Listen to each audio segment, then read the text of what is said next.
Hi, my name's Leo and I'm a boat builder and a sailor, and right now I'm on board Tally Ho, the 1910 gaff cutter that I rebuilt with the help of a lot of amazing people over the period of 7 years. And right now I'm on the Atlantic coast of Panama, having sailed the boat from the west coast of Canada near where we rebuilt it. Now a lot has changed since we came through the Panama Canal just a few weeks ago. The plan has changed, the goal has changed, the crew has changed, and the boat has changed in some ways. There are some issues with the boat that have come up that need to be solved pretty soon. So I'm going to get into all of that, but first I'm going to talk about how we got here to the San Blas Islands from the Panama Canal. So in the Caribbean Sea, all through the winter months of the Northern Hemisphere, the trade winds blow for thousands of miles right across the Atlantic, across the Caribbean Sea, building up pretty big waves at times and sometimes quite strong winds. Panama is right at the downwind end of all of this weather, and so going out of the Panama Canal, out of the harbour there, into the open ocean can actually be quite intimidating. Not only can the wind and the waves be surprisingly violent if you're used to calmer conditions, but also the whole of Panama is a lee shore, which means that if anything goes wrong, your boat is going to end up getting blown onto the shore and wrecked. Now, you might remember I had my cousins on board when we went through the Panama Canal, and they'd never really been on a boat before, so this was a pretty extreme way for them to actually experience sailing for the first time, although we did wait for a relatively calm weather window, and hopefully it didn't put them off for life.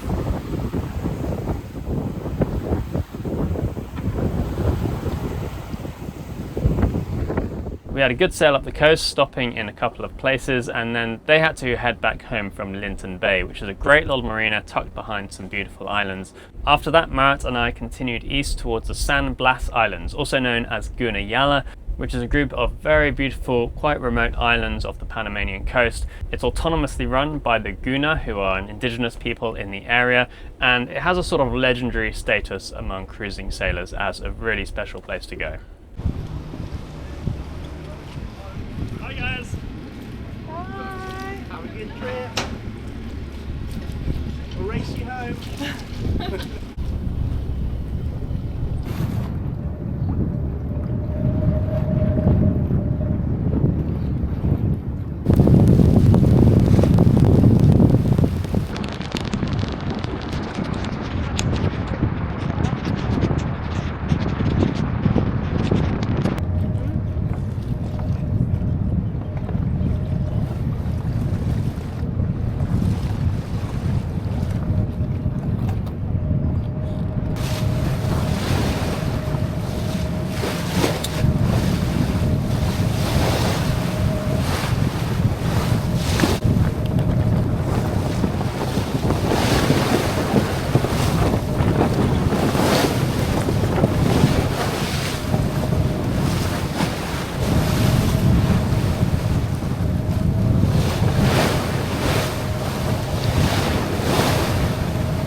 After we arrived there, we actually relaxed for what felt like the first time in months. Coming down the west coast and trying to get to the Panama Canal in time and then going through that process was pretty stressful, and we were very time goal orientated, also having crew coming and going and dates to meet and so on, deadlines, had become very stressful. And so arriving in this beautiful place and just being the two of us on the boat, we spent a couple of weeks just relaxing, not filming, and barely even moving the boat. After that, it was decided that Marat would spend some time away from the boat, which is something that we do from time to time, and so I found myself alone on board in this incredibly beautiful place.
So what's all this about a big change of plans? Well, I mentioned some issues with the boat, and that is part of it, and I'm going to talk about that soon. But first off, our original plan was to leave the west coast of Canada in summer 2025 and arrive in the UK in summer 2026, taking around a year to cover that journey. The idea was that would give us a year in the UK before the Fastnet race in 2027, which would allow us to do any repairs on the boat, do some training, and just generally prepare. So basically we're about halfway back. We've been going about 6-7 months. We've crossed the Panama Canal, and what I've realized is that the way we're doing this journey is too stressful and it's too much work. Now, I think it would have been a reasonable timeline if I wasn't trying to make content, and maybe if the boat wasn't the sort of boat that needed a lot of constant maintenance. But even so, all the sailors who I meet on this journey are generally taking much longer over it and enjoying the process and seeing a lot more than we are. So I realized it's not possible to stick to this timeline and to make content and to enjoy the journey. So the choice became pretty clear: either burn out completely, stop making videos and try and find a different way to earn a living and maintain the boat, or change the timeline and slow down. Now, luckily, we've got that extra year in the bank. We don't necessarily have to get back to the UK this summer. As long as we're back before Fastnet in 2027, hopefully we should be able to take part. Now that I've accepted that the voyage is going to take longer, it's going to give me time to do the work on the boat that is needed, and again, I'm going to talk about that soon. It's also going to give me time, hopefully, to put more effort into content, because it's been really hard to find the time to actually make the good content that I want to. And finally, my biggest hope is that it will allow me to actually enjoy the journey, enjoy this boat, and not be as stressed as I was during the rebuild, not be as stressed as I was during the journey down the west coast. In fact, I think this is actually part of the process of learning how to slow down and learning how to relax after the 7 years of pretty relentless work rebuilding this boat. Since making this decision, things have already started to feel a lot better, and I've been really enjoying my time in this area and on the boat. And one of the things I've been doing is actually just sailing just for the fun of it, whereas before we were always sailing to get to the next place to meet a deadline. But here I've just been sailing around the islands, really enjoying single-handing the boat, anchoring under sail, pulling up the anchor under sail, and actually getting to know the boat a lot better.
Sailing on and off the anchor is something I used to do all the time with previous boats, and so it's really nice to get the time now to practice doing that sort of maneuver with tally-ho. Sailing the relatively short distances between these islands, I often don't start the engine at all, which just gives a completely different feeling to the sailing experience.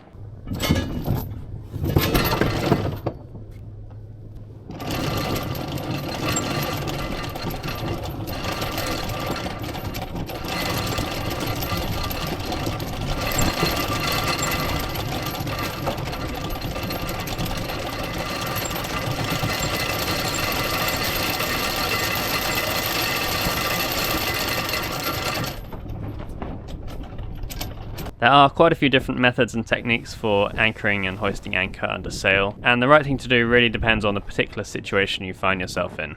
But the most important thing is to know how your particular boat will react in any given circumstance. And because every boat is different, the only way to get that experience is just to do it again and again. Dealing with an anchor under sail, and especially when you're single-handed, is much safer and easier when you have a good capstan or windlass that's working properly. And so I'm really glad and grateful that Tally-Ho's original capstan is working so well now.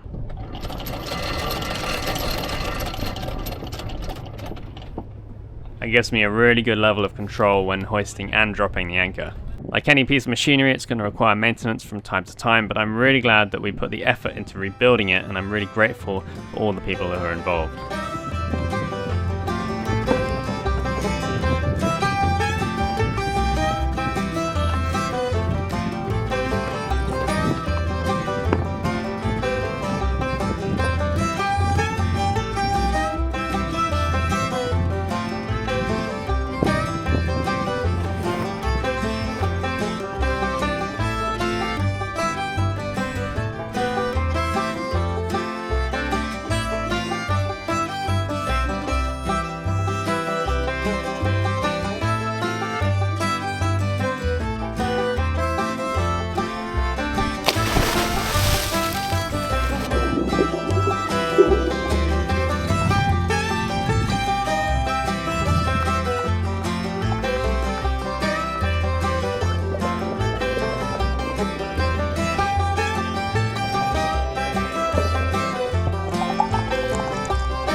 Now, I also mentioned that there are some issues with the boat that needs sorting out, and some of those have sort of been going on for a little while and I've just been making do, but recently I've realised for various reasons, which I'll explain, that I really do need to get them sorted out.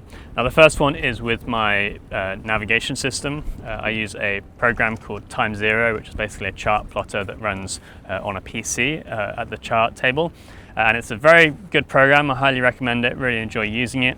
Got great features, but in some places in the world they don't have very good chart detail, and this is one of those places. So to complement that, I've been using a different program on my phone and iPad called Navionics, but those are not linked to the boat's GPS. They just use the GPS in the device, and that I've found can cause some really big problems where it shows your position in the wrong place. So I really need to modify my navigation system, get more chart detail linked to the boat's GPS, and get more information in the cockpit. One of the other problems, which has just come up recently, is an issue with my depth sounder. That's the transducer that tells me how deep the water is, which is a really important navigational tool. And I'm not sure what's happened, but it stopped giving me information. It's just giving me a very faint signal, which is only occasionally usable. So that is a big problem for navigation, and it needs to be fixed or replaced. And actually, I want to install an additional depth sounder that can run on the NEMA 2000 network and be linked in with some of the other systems, which my current one can't do. So that is a job that can only be done out of the water. The other thing that needs to be done out of the water is the anti-fouling. So the current anti-fouling paint is over a year old. It's getting pretty thin, and there are quite a few places, especially at the seams of the planks, where it's come off completely. And so it's getting harder to remove marine growth, and there's a risk of marine borers in those areas. Now, like I said, I've kind of just been making do with the navigation system and doing the best I can, but this is a pretty tricky area to navigate because there's a lot of shallow areas and reefs that are not visible because they're only just underwater. And actually, a A few days ago something happened that made me realise I really do need to sort this out. Basically I had a friendly little encounter with a reef, which was caused in part by the confusing chart situation and the position being shown in the wrong place and the lack of detail, although ultimately it was obviously my responsibility. Anyway, no harm done, these things do happen, and there's no structural damage to the boat at all. But it did take a little bit of paint off the keel timber, so there are now a couple of places of bare wood on the boat. So that's just one more reason why I want to haul out and get those covered up before any tornado or shipworm can get in and start eating the boat away. So my plan at the moment is basically to sail back towards Linton Bay, the marina just up the coast, haul out the boat there hopefully, and do the work there, and probably do a bunch of other work as well, get things shipshape and get the boat ready to do the next leg safely and take my time to do it properly.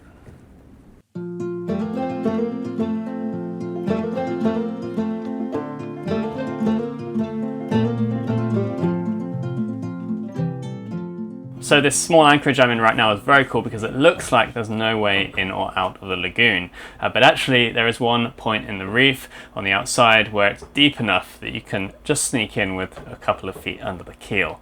And in this anchorage, like many places here, local Guna boats sometimes come by with things to offer to sell, such as fish that they've caught or fruit and vegetables, and actually some of the main trades of the Guna people are fruit and veg that they grow ashore and coconuts that they harvest on the islands. And in fact, every coconut in Guna belongs to somebody, so it's really not okay to go and harvest coconuts, but you can buy them from the local people. Another thing that they make and sell is these artworks. These are called molars, and they're these kind of hand-sewn depictions of animals, or sometimes these abstract patterns which are very traditional, and they're incredibly intricate. It's hard to believe they're hand-sewn, but they are, and I can't imagine how many hours it takes to make one of these, but they sell them for what seems like a ridiculously cheap price. So I've been buying a few as gifts. They're very beautiful.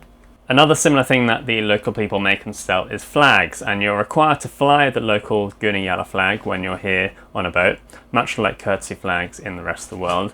But I have to mention the Guna flag specifically because it has a swastika on it, which could obviously be seen as being very problematic if it's misunderstood. But actually, before Nazi Germany appropriated the swastika and turned it into a symbol of hate and fascism, it was a symbol that was used widely around the world by many different cultures as a spiritual symbol, which usually means unity and harmony and creation. And the Guna people here were using it long before Nazi Germany did. In fact, the flag of the Nazi Party was the swastika diagonally in a diamond shape, whereas most other cultures use it square. And here in Guna it symbolizes the octopus that in their creation myth created the world. Of course, it can feel quite uncomfortable being around a symbol that has so many hateful connotations, but in this case it has absolutely nothing to do with Nazi ideology, and in fact it's just a way of showing respect to the indigenous community that looks after this area and is allowing us to visit it.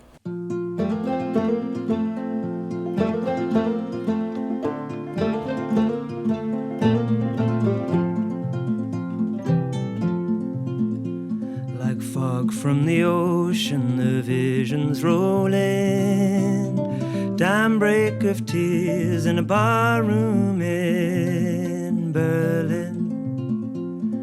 Eyes like oases, skin like a prayer, nights that are almost too broken to bear.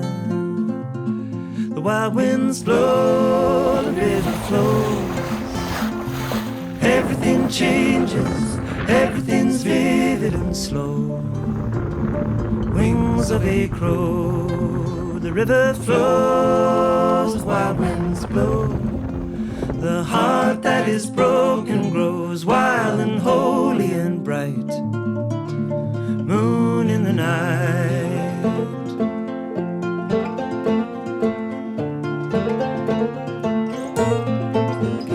To a place where the night is a wound, where sorrowful souls sleep in desolate rooms. I saw as I stumbled my way through the gloom the smile of a child and a heart still in bloom. The wild winds blow, the river flows, everything changes, everything's vivid and slow. Wings of a crow, the river flows, the wild winds blow. The heart that is broken grows wild and holy and bright. Moon in the night.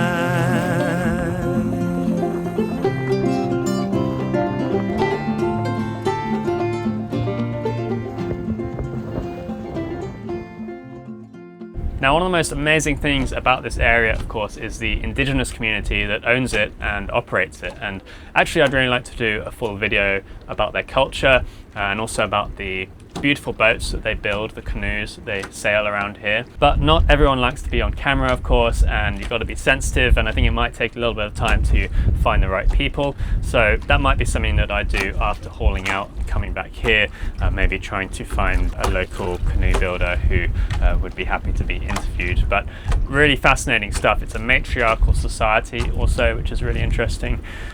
So looking forward to coming back here, but for now the mission is try and get the boat hauled out, try and do the maintenance and the work that needs to be done, and then see what's next. So thanks a lot for watching, and a massive thank you to everyone who has donated or otherwise supported this project. It does make a huge difference. It means we're able to keep on maintaining and sailing this boat and making these videos, so I really appreciate it. I'll see you next time. Cheers.